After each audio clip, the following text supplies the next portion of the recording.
Worship seconds this, that item 15 goes in front of 14. Yep. Yeah, so I'm going to move that. All those in favour?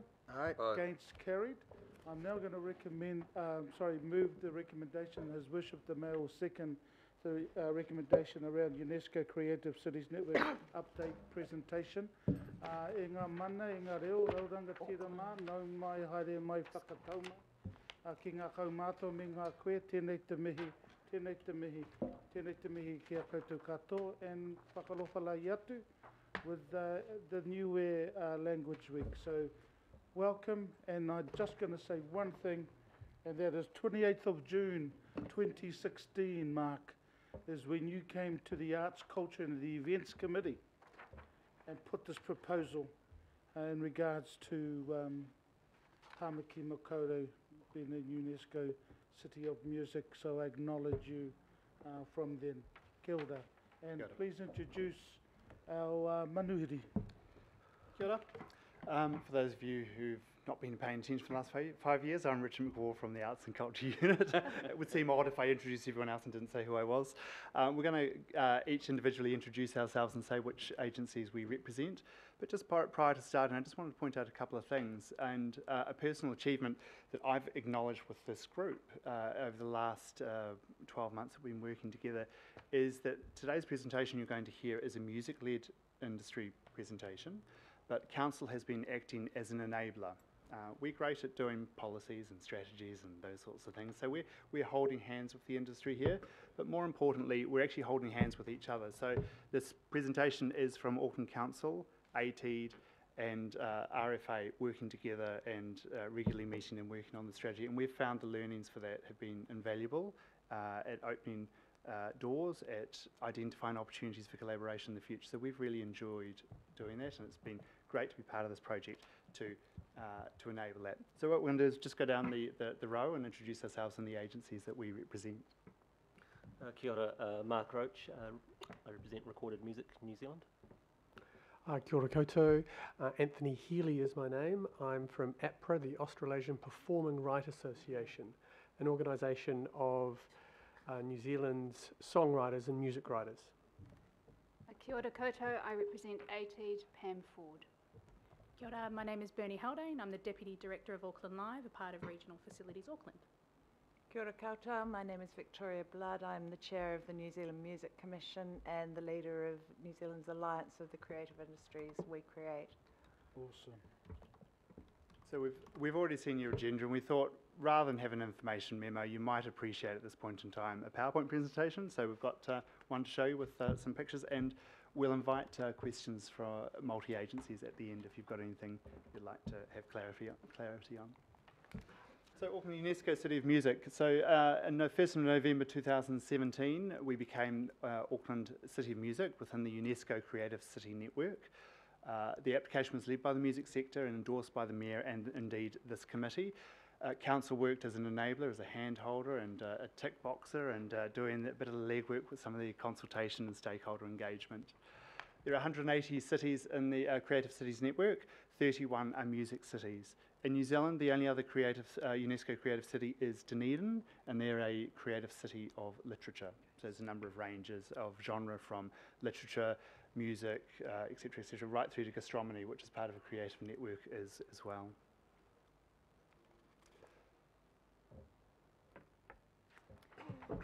So from an ATEED point of view, we're thrilled that the industry led this initiative. There's growing recognition of music as a transformative power, not only as a cultural staple, but also as a social and economic driver for cities. So boosting the music economy will bring dividends to Auckland, from advancing artistic and cultural growth to generating substantial economic impacts, including jobs and music tourism spending. Another primary benefit of being a city of music is the impact on the city branding. The contribution a vibrant music economy offers to the quality of life that makes people want to live and work in Auckland echoes the Mayor's vision for Auckland to be a world-class city where talent wants to live. Belonging to the UNESCO network includes strengthened strategic cooperation between international cities. Other benefits comprise reinforcing all aspects of music production and distribution, allowing for the development of innovation hubs, broadening opportunities for professionals in the music sector, and dramatically improving access for everybody to participate in musical life. Being a member of the UNESCO Creative City Network involves the use of a global brand, active involvement in the network and the sub-networks. It allows us to foster exchange and collaboration between the other network cities, a regular communication with the UNESCO Creative City Secretariat, and implementation of the action plan presented in our original application form, with all activities carried out in line with the UNESCO mission statement and strategic framework.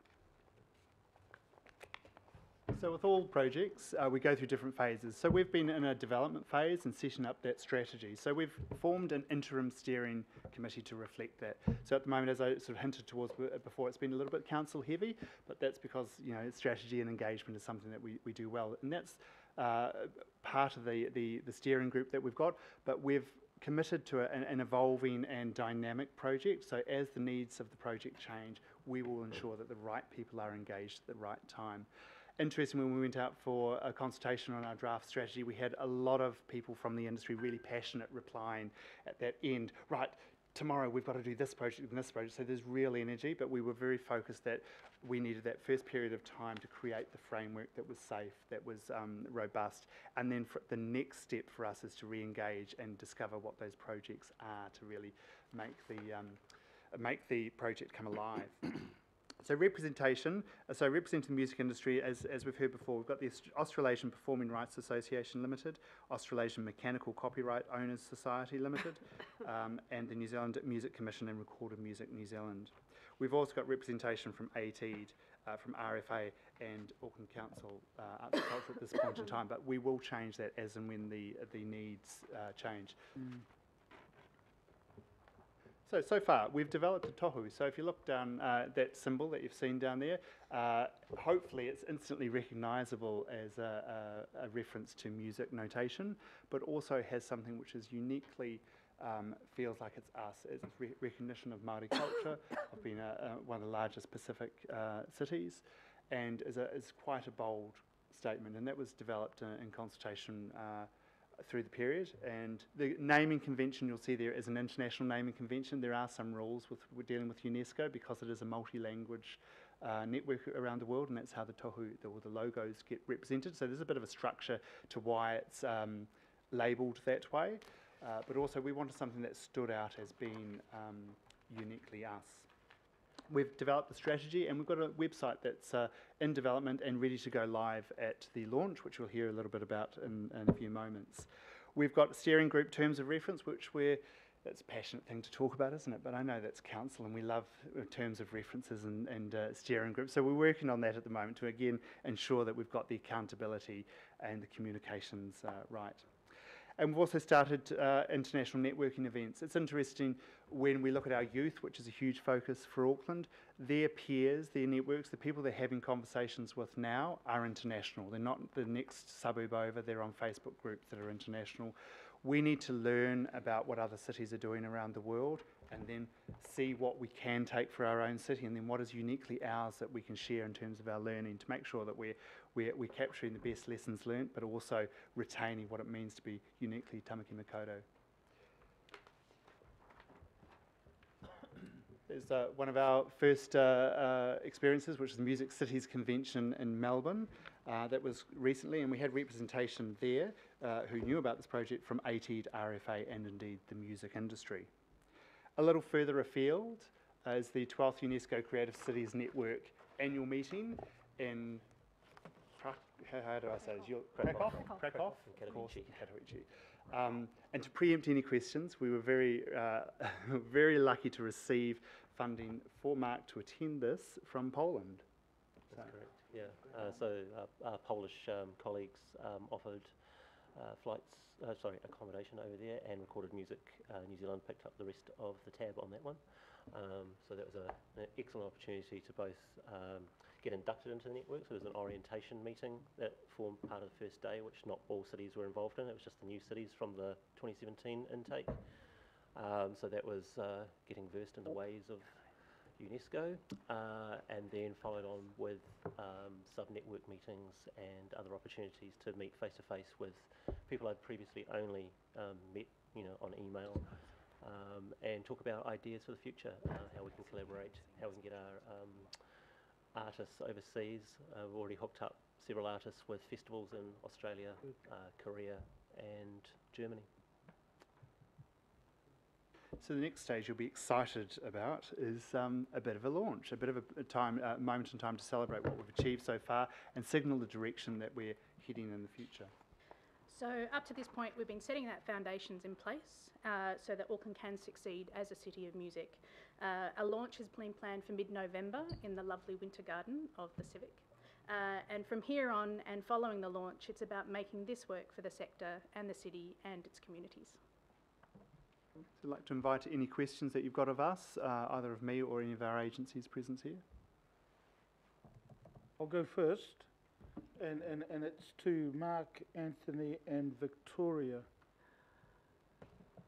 What does that mean to the music industry with Auckland UNESCO City of Music? I'll be interested to find out what that means and how, what the benefits are for the music industry with our three people I've just named. So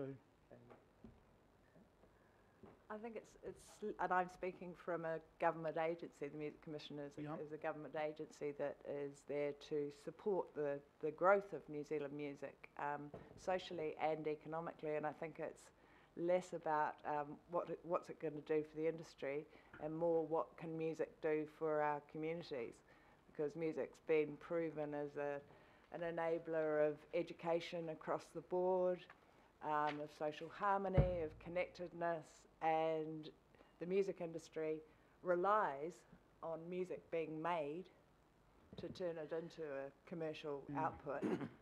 But we have to have the grassroots community in the first place. So I think all of us would agree, it starts with the people in the community. And so if we can grow that, then it has a natural impact on the more commercial side of things. okay, Anthony. I think, Mr. Chair, we've seen already in the short time that the City of Music concept has been in place, a far greater, a more successful collaboration between all the agencies within the industry, certainly in Auckland, but certainly as well with council.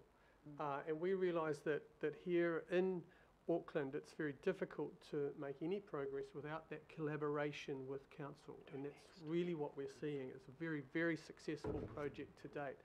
A good example of that is a project that we kicked off a couple of years ago called Song Hub, where we want to create an environment where collaboration, where songwriting can take place. And we've held now, I think, up to 4 song hubs here in Auckland, with the support of council, with the support of all the agencies from within the industry, and we've been bringing very, very successful and talented songwriters from all around the world to Auckland, putting them into an environment where they can create music with our local songwriters. And create music that then has a life and goes on outside and all around the world. I mean, throughout the world, there are only 3 countries who are net exporters of music. That is that they sell more music and they create more music than they consume in their country. It's the US, the UK, and interestingly, Sweden. Stockholm is an absolute hotbed of pop music. ABBA. Writing. Oh, ABBA. Oh, is that where they came from? No, and it all does date back to ABBA. Jeez, I knew it. I didn't know they came from there. Why couldn't Auckland be that next hotbed of pop music writing? And that's what we would like to create now. Our next song hub is a Te Reo Māori song hub, where we will take what is unique to us, and we will bring people from overseas to collaborate and to contribute to that songwriting process. And that's very much just a small idea of what this city of music can deliver. Kia ora. Mark? Yeah, so I would agree with both what Ant and Vicky are saying, and then another aspect I get as well is the energising of our music sector. And with the music sector, I include the music fans. They're excited by the possibilities of this as well. Everyone you talk to about this sees the potential in it, and the power for Auckland to become recognised as a music city. You think of, as Ant said, Stockholm, but places like Liverpool as well. You know, these Seattle, these cities that you mention the names, and instantly music comes to mind. We're going to be that city as well. Okay. And Cool. those music forms, particularly our Polynesian and Maori music, is so unique that you take it anywhere in the world, and everyone takes notice of it. So, yeah, the potential for this is hugely invigorating and exciting. Cool. Thank you. Questions, comments? Councillor Simpson, and I'll leave, Councillor Clow, then I'll leave you and I to last, Your Worship. Councillor Simpson. So thank you. I found that really fascinating. As a musician myself, I'm really proud that Auckland has achieved the UNESCO City of Music. I've got a couple of questions. First of all, a couple of comments. I love your logo. I think it's fantastic. I think what I'm looking for is opportunities in the communities of Auckland to understand what they could do to assist, how they, I just don't want us to have a title and do nothing with it. You know, yep, great, not that, tick, and then this time next year, there's nothing to report. What have we done? How have we taken it? How have we promoted ourselves? You know, has it got any tourism function? Has it export, import functions? You know, what have we done about it? So I think what needs now is a bit of a strategy around some KPIs. What are we going to deliver? How are we going to work within this framework? How are we going to sell the message better, benefit from the title, etc. So I encourage you to have some thinking around that. My question, direct question, is one of the slides said that you're going to have a launch mid-November. I'd ask you, have you got a date for that yet? You have? Mm-hmm. Please tell me it is not one of the nights of our biggest music festival at the Town Hall, the APPA Music Festival. It's during the day. Fantastic. That's all right, because that's in November as well. So I think that's, yeah, I hope that we're available to go. That's the other thing, if it's during the day, because often we're not. So look, congratulations, and as I said, let's not just get a title out of this. Let's develop it in something that can benefit our community, our wider communities that make up Auckland, and something that we can all be proud of. So kia ora tātou, thank you. So through the chair, just to answer the first point, what we see before us up there is not a badge or a stamp, it's a commitment. So part of the application and why we beat other cities is our ongoing commitment to what we are going to do. I think it surprised all of us as we were developing the strategy and listening to the feedback of the various stakeholders, and perhaps terrified us, the breadth of what the music industry actually is and the reach, and you know, it extends to have a flourishing music industry and music sector and community involvement in music.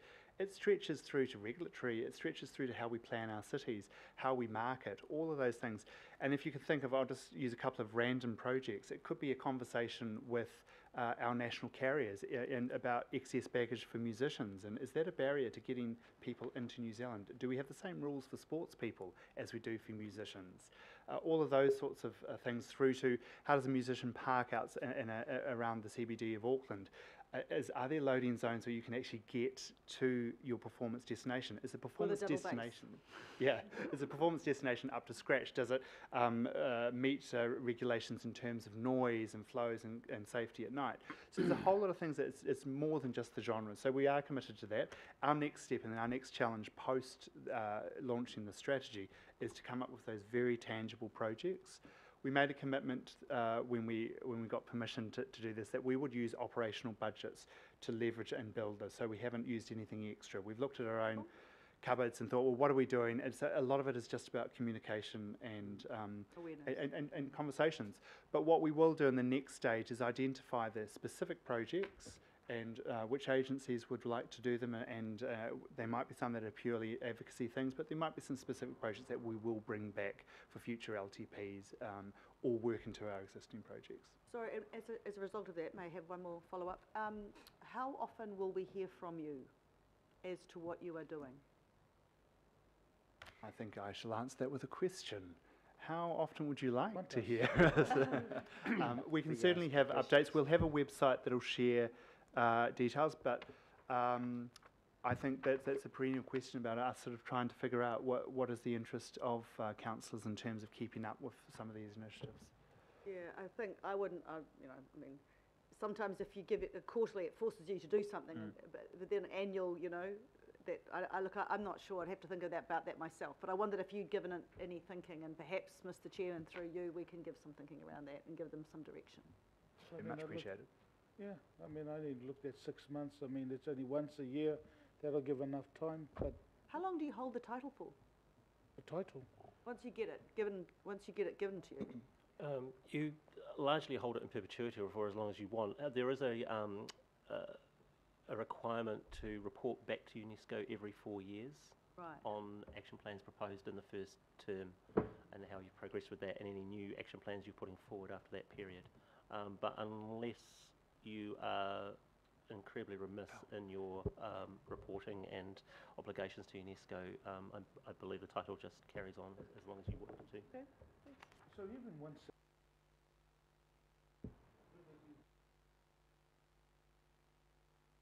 Base mark on.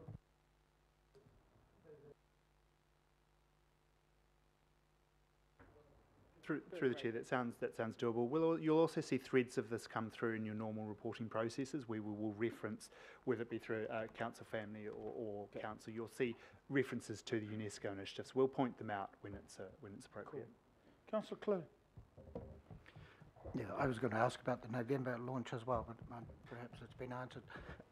Yes, it's interesting to see even Fleetwood Mac playing Split Ends and Crowded House songs in each concert now. So anyway, may that last.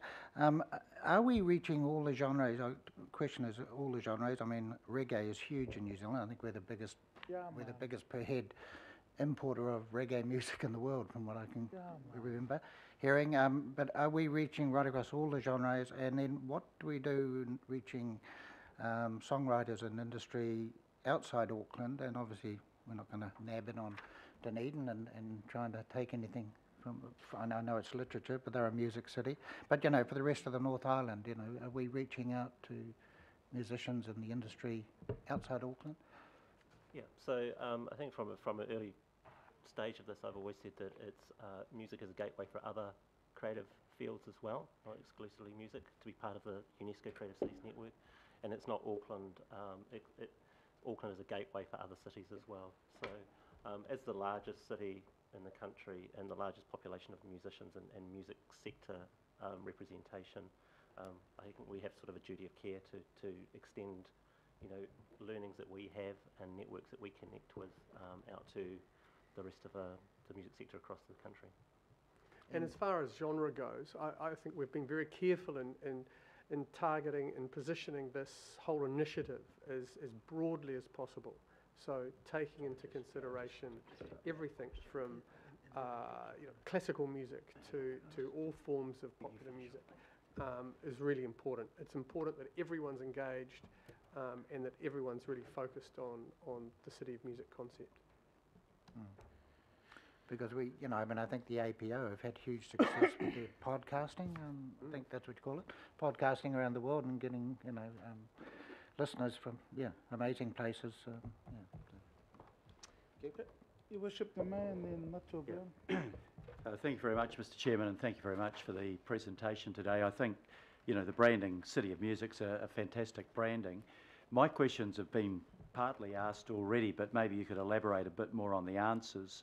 If you've got a launch event in November, it's really important that we use that to raise the profile of it.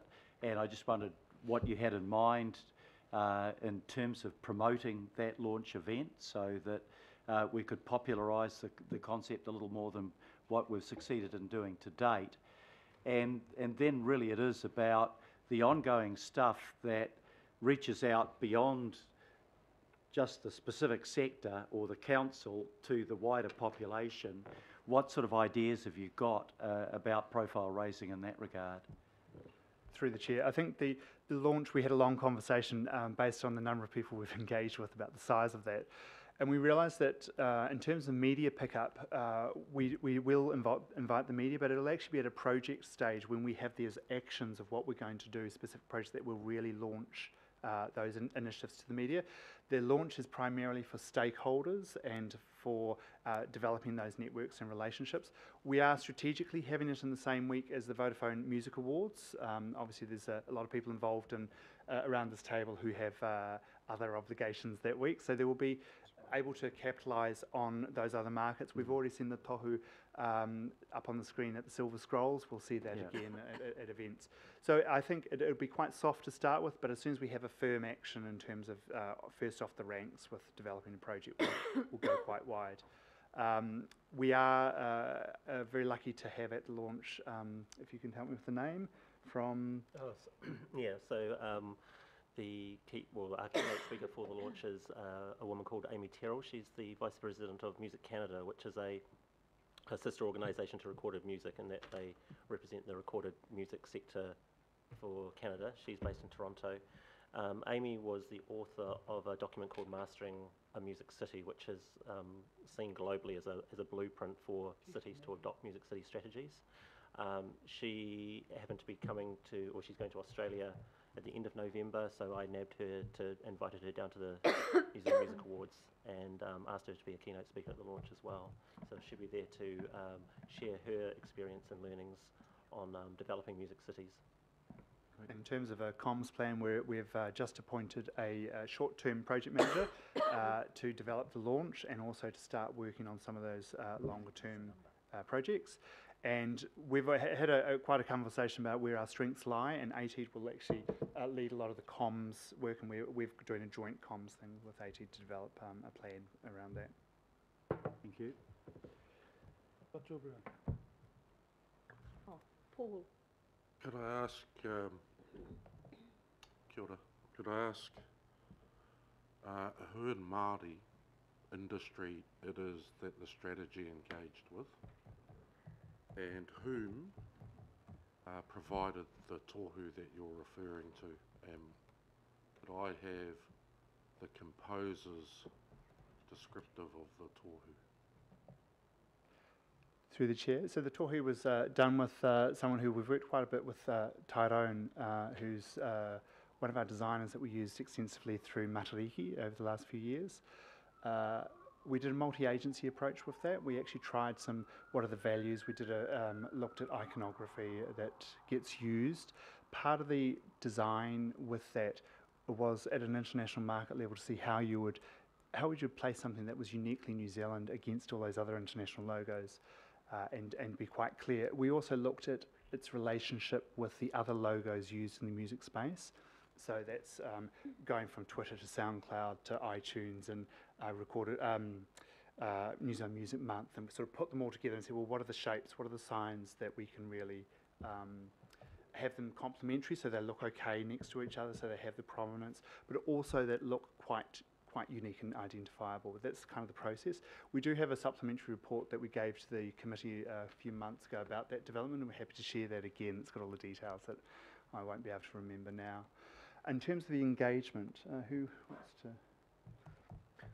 So initially when developing the action plan with the Māori Music Industry Coalition, which is a wide group of people, and during the consultation process on the strategy, that Māori Music Industry Coalition, once again, we also, with Mana Whenua and Ngā Aho Māori design professionals as well. We're currently, we are currently seeking, as I said, we've got an interim steering group, which is quite council heavy, and we've acknowledged that at the moment, and we're wanting to widen that. And we are very conscious of the fact that we would like someone from the Māori music industry to be representative at that steering group. And we're just having talks, interagency talks at the moment about some other appointments that will be made within the sector that we can actually leverage off, but that's still at in a recruitment phase. I just, if I could follow up with a couple of comments. So the impression of Māori by like in the Tohu and in some of the shots, it's almost a false impression as well, insofar as it's almost like it's a competition with tourism. You know, why do tourists come here? What is the unique thing that Tāmaki or Aotearoa has? Eh? And you've mentioned it a few times around uniqueness. What is Auckland's? And it ain't science, you know, it really ain't academia. The uniqueness of the bottom rock in the Pacific is it's the bottom rock in the Pacific full of Pacific people. Can I just say that? And I'm a little bit confused as to why it's all scientific about the whole world having a look at this thing about how we can be a music city. Music's in our DNA. And I don't see this thing as a comprehensive, complex exercise at all, quite frankly. And I'm worried about all of this globalness, about everyone else validating how unique we are, for you to believe it. So I just am glad to hear you coming back up from the ground up again on the management group to keep us grounded. Can I end by saying that you lost me when the strategy's being launched in the Winter Garden? Because how many Māori go to the Winter Garden? In fact, how many Pacific Islanders go to the Winter Garden? And if that's the starting point, you know, you're really in a deficit position with our communities over, oh no, but it's for you as well, in Otara, in Manurewa, and, you know, so it's a bit of a strong message. Winter Garden. Got a great fernery.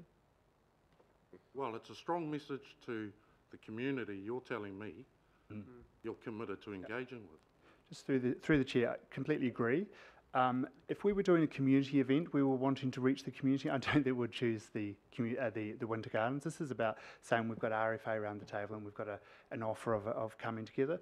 The people coming to the Winter Garden will be those we've already engaged with. So yes, there will be Māori and Pacific artists who are part of our network who we've had a long conversation with, and they are getting that invitation to come and share. So it is around that. I think we'd take quite a different view if it was a community, hey, come along to a free ticket sort of thing. It's not that. This is closing the loop with our wider sector whānau.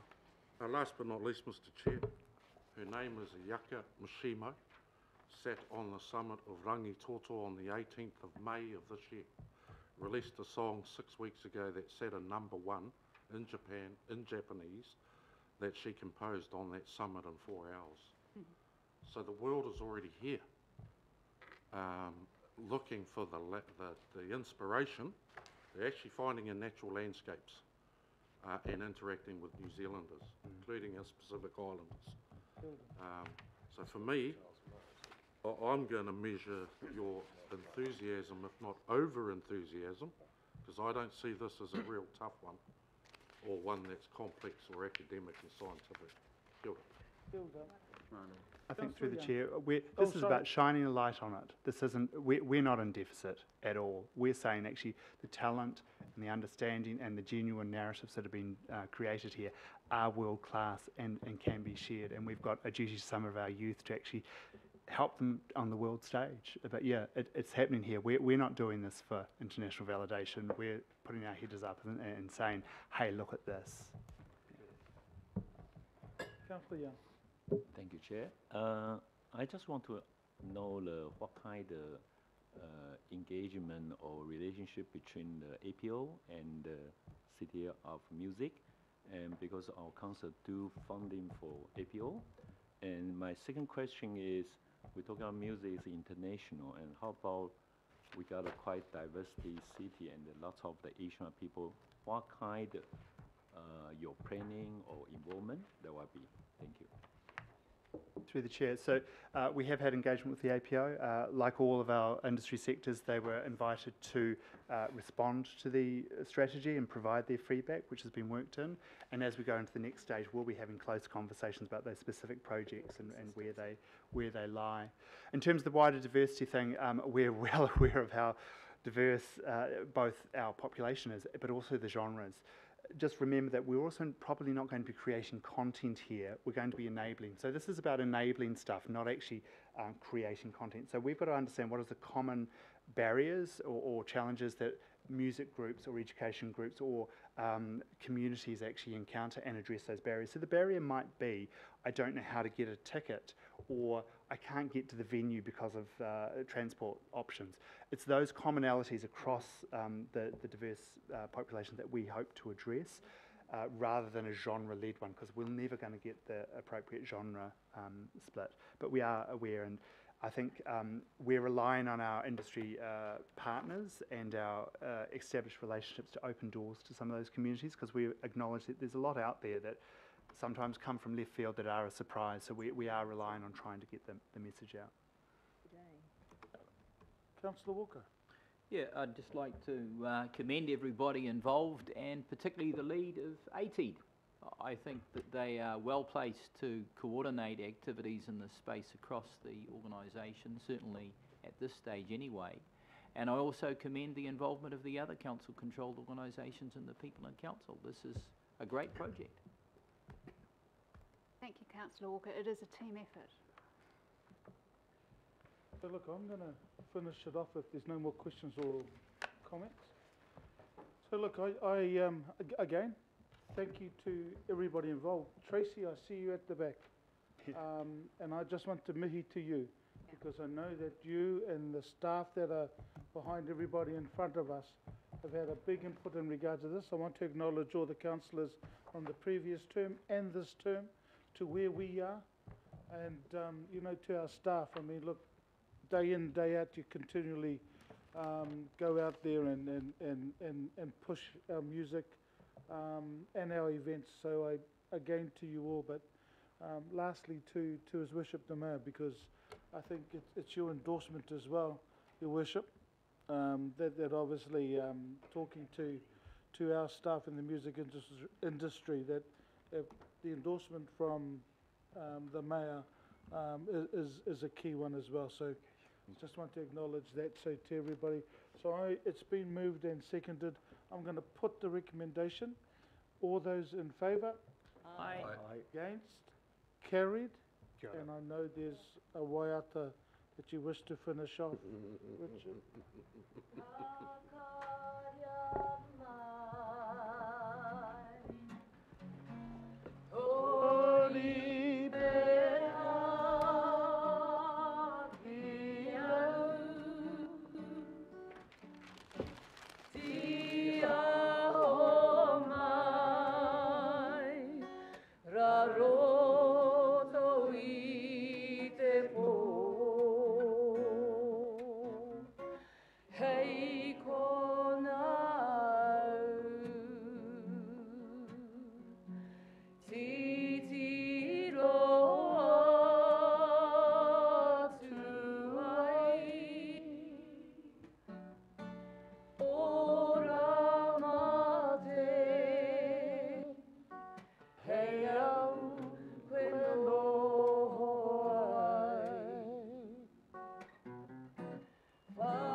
Work it.